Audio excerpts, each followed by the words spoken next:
چاہیے ارشاد فرمائیے کہ جن کی بیوی بے پردگی کرتی ہو، غیر مردوں کے ساتھ بات کرتی ہو، تو شوہر اس کو پھر کیسے اس کی تربیت کرے، اس کو کس طرح سمجھائے کہ گھر بھی آباد رہے اور بیوی بھی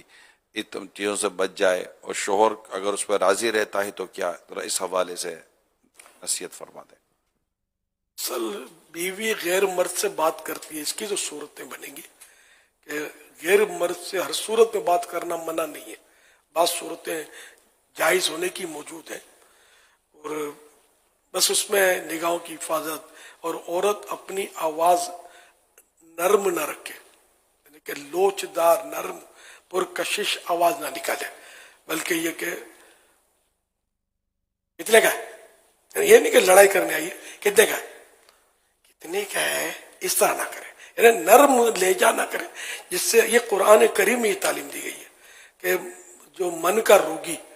جو وہ للچائے ایسی آواز نہ نکالے، نارمل نکالے،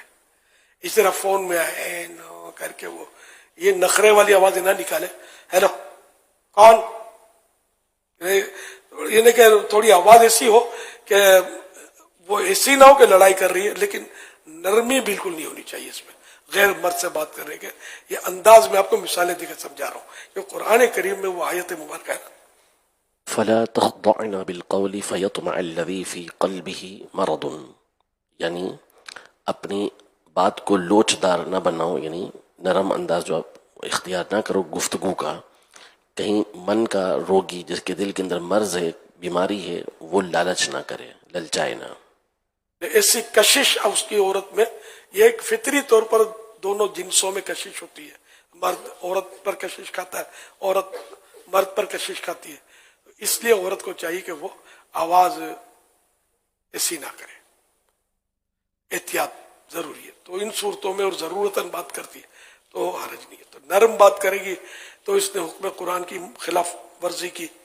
اچھا بے تکلف ہوگی، مذاق مسکری، جس بھابیاں دیور چھوٹا بھائی بنا کر لگی ہوئی ہوتی ہیں، تو یہ سب شریعت میں یہ باتیں جائز نہیں ہیں۔ اب بیوی ایسا کرتی ہے، پوچھا ہے، یہ گھر گھر کی کہانی ہے، کوئی گھر اس سے اگر خالی ہوگا لیکن مشکل ہی نہیں، مشکل ترین، سب عورتیں شاپنگ کرتی ہیں، خریداریاں کرتی ہیں، سب سے مراد غالب اکثریت، مرد نے چوڑیاں پہنی ہوئی ہیں، یہ گھر میں سوشل میڈیا پہ لگا ہوا ہے، عورت بازار میں اس نے ڈال دیا، بازار میں خریداری یہ کرے گی، شاپنگ یہی ہو رہا ہے، مرد نہیں کرتے شاپنگ مال میں عورتوں کی اکثریت ہوتی ہے، تو یہ سب کر رہی ہوتی ہے۔ اب یہ اب مرد پوچھے کہ اس عورت کو کیسے کنٹرول کروں، پہلے سے روکا نہیں اس کو، پہلے سے بھئی یہ کام میں کر لوں گا، وہ کام آپ گھر میں رہے میں لے آتا ہوں، تو ایسا کریں گے تو ہی ترکیب بنے گی، خالی اس کو سمجھاتے رہیں گے کیا سمجھیں گے، اس کو جب موقع ہی نہیں دیں گے آپ سمجھنے کا، تو اس طرح مطلب مرد کو چاہیے اپنے کام کرے۔ وہ جو اکبر الہ آبادی کے اشعار بعض بڑے وہ معاشرتی طور پر وہ اصلاحی بھی ہوئے ہیں، تنقید کے بھی ہوئے ہیں، تو اکبر الہ آبادی نے کہا کہ بے پردہ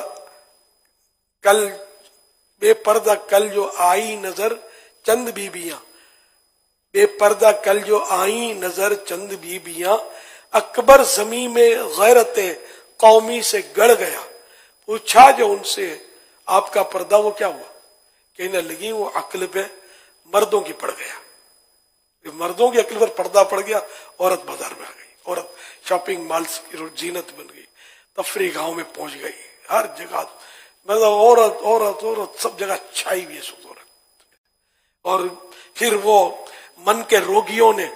اور عورتوں میں کشش کھانے والوں نے یہ نعرہ لگا دیا،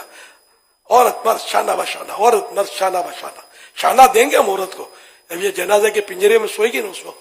شانہ مانے کندھا، تب کندھا اس کو دیں گے، باقی یہ شانہ بشانہ واٹ از دس، یہ کیا، خواتین کا احترام کرو یہ لکھا ہوتا ہے، اپنا احترام انہوں نے خود پامال کیا ہے، کیا احترام کرو اس کا، خود ہی بے پردہ گھوم رہی ہے، احترام اس کا ہے کہ چار دیواری میں رہے اور بے پردہ نہ ہو، احترام تو یہ ہے نا۔ تو بہرحال یہ کہ اب عجیب اگر یہ میری ان باتوں پر ہو سکتا ہے سوشل میڈیا حرکت میں آ بھی جہاں اس طرح کے لوگ موجود ہیں جو اسلام کا نام لے کر اسلام سے ہم کو دور کرتے ہیں،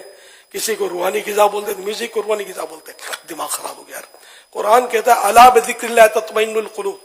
خبردار دلوں کے اطمینان کا ذریعہ اللہ کا ذکر ہے، اللہ کی یاد ہے۔ یہ مسلمان کو میں سمجھا رہا ہوں، اور یہ لوگ بولتے ہیں روحانی غذا، یہ میوزک ہے، ڈھول بجاؤ، خوب ناچو، یہ روحانی غذا ہے۔ شیطانی غذا ضرور رہی ہے، روحانی غذا ہمیں قرآن بتائے گا۔ یہ اس طرح کے مطلب اسلام سے دور کرنے والے یہ شوٹیڈ بوٹیڈ جو نکل پڑے یہ ہمیں نہیں سمجھائیں گے۔ تو خدا کے واسطے مطلب کچھ سمجھیں، سوشل میڈیا سے اپنی جان چھڑائیں۔ اس طرح کے معاملات میں کل پرسوں بھی عرض کیا تھا کہ میں نے صرف دعوت اسلامی کی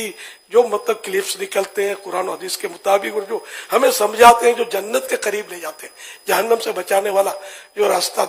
اختیار کرنے کو کہتے ہیں، یہ سنیں۔ علماء اہل سنت جو ہیں ان کو سنیں۔ باقی آپ یہ سب نہیں، سوشل میڈیا کے چکروں میں نہیں پڑے، یہ بہت بری حالت ہو گئی ہے۔ اور ہمیں اتنا علم نہیں ہے کہ کہاں یہ ڈنڈی ماریں گے اور ہم سمجھیں کہ یہی اسلام ہے، اور خدا نخواستہ آگے پیچھے ہمارا ایمان ہو جائے، کچھ پتہ نہیں چلے گا۔ ان کی بھلے وہ داڑھی والے ہوں، امامہ باندھ لیتے ہوں، سب کچھ کرتے ہوں، سمجھے، لیکن ایسی باتیں ان کی نہیں سننے کی۔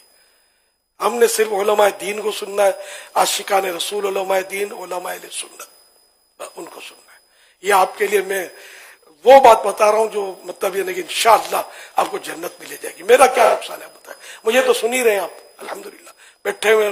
دنیا سنتی ہے، تو میں اپنی ذات کے لیے یقیناً نہیں کہہ رہا، ہم سب کے ایمان کی حفاظت، ہماری آخرت کی بھلائی کے لیے عرض کر رہا ہوں۔ ہم لوگ بیٹھے اسی لیے کہ ہم بارگاہ عظمت الہی سے بچھڑے ہوئے کو اللہ پاک کی بارگاہ عظمت کی طرف لے چلیں، اور ہم بھی اللہ پاک کے قرب کے طلبگار، اس کی محبت کے خواہش مند کہ رب ہم سے ہمیشہ کے لیے راضی ہو جائے۔